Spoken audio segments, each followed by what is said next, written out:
अस्सलाम वालेकुम वरहमतुल्लाहि वबरकातुहू। नाज़रीन, मैं इमरान बंटी इस वक्त आप लोगों के दरमियान में सियासी बातों को लेकर के एक बार फिर हाजिर हूँ। जहाँ एक और मुल्क के वज़ीर आज़म नरेंद्र मोदी डेनमार्क में ढोल और नगाड़े को बजाते हुए दिख रहे हैं, वहीं दूसरी ओर लाउडस्पीकर बजाने के मामले को लेकर के सियासत गर्म है। और इस गर्मी में गर्मी पैदा करने वाले शख्स का नाम राज ठाकरे है, जो हिंदुत्व का नया पैरोकार, हिंदुत्व का नया पोस्टर बॉय बनने की कोशिश को लगातार कर रहा है, जिससे कहीं ना कहीं पूरे मुल्क में बदउनवानियां फैलने का खतरा लगातार बना हुआ है। और अभी तो राज ठाकरे ने जिस तरीके से पूरी सरकार को धमकी दी है, और ख़ास करके मुस्लिम कौम को जिस तरीके से धमकी दी है कि एक बार हो जाने दो, आमना सामना हो जाएगा तो सारी चीज़ें साफ हो जाएगी। अगर इस तरीके का बयान अगर अकबरुद्दीन ओवैसी साहब जैसे लीडर देते तो यकीनन वो दुनिया के किसी भी कोने में होते तो उन्हें हिंदुस्तान में आकर के गिरफ्तारी देनी पड़ती और जेल को जाना पड़ता। मगर चूंकि ये राज ठाकरे हैं, जैसा कि असदुद्दीन ओवैसी साहब ने कहा कि राज ठाकरे उद्धव ठाकरे के भाई हैं, इस वजह से वो जो कर रहे हैं उनको कहीं ना कहीं छूट मिली हुई है। जिस तरीके से पूरी मुस्लिम कौम ने एक सब्र का सबूत दिया, ईद उल फित्र जैसा त्यौहार था जहां पर लाउडस्पीकर सड़कों पर बांधे जाते थे और सड़कों पर नमाजें भी होती है। अगर ख़ास करके उत्तर प्रदेश की बात की जाए तो इस जितना सब्र का सबूत मुस्लिम समाज ने दिया कि लाउडस्पीकर को सड़कों पर ना ही उसके लिए किसी भी तरीके की अनाबना माइक को नहीं बजाया, और उत्तर प्रदेश की हुकूमत के दिशा निर्देश के अनुसार सड़कों पर नमाज नहीं पढ़ी। गाजियाबाद, सुल्तानपुर, इस तरीके से उत्तर प्रदेश के कई जिले हैं जहां मुस्लिम समाज ने 2 पाली में ईद उल फित्र की नमाज अदा की।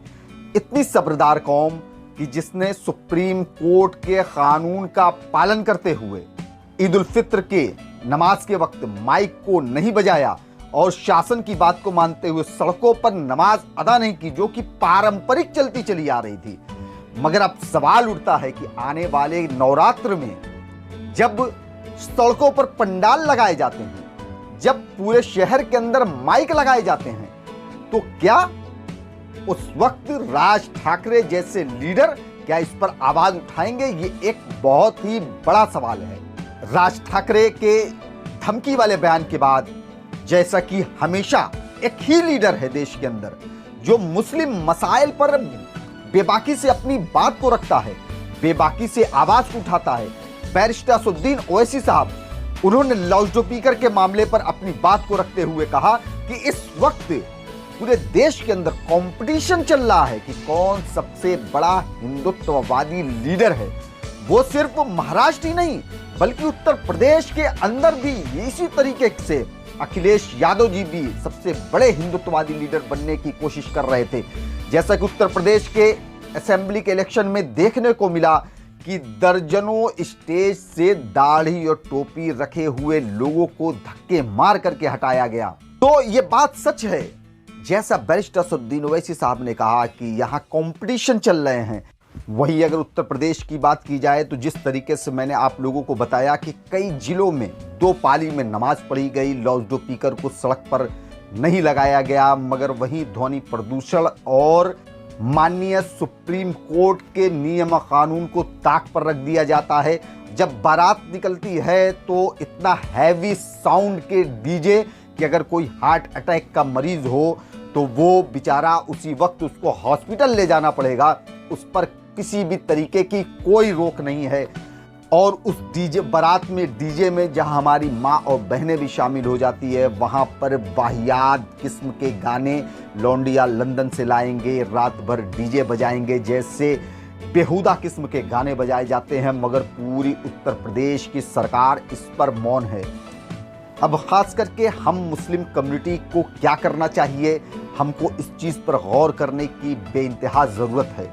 जिस तरीके से लाउडस्पीकर, कभी अजान, कभी हर एक मुद्दों पर ये तमाम संगठन आकर के मुस्लिम कौम को टारगेट करते हैं, और हमारे पास कोई ऐसा लीडर नहीं है कि जो कि हमारी आवाज़ को उठा सके वाहिद बैरिस्टर असदुद्दीन ओवैसी साहब को छोड़ करके। वह कोई ऐसी पार्टी नहीं है जो हमारे मुद्दों पर लड़ सके सिवाय AIMIM के। तो ऐसी सूरत में मुस्लिम कम्युनिटी को ये तय करना पड़ेगा कि आपको इस मुल्क की सियासत में एक मजबूत आवाज़ को पैदा करना पड़ेगा।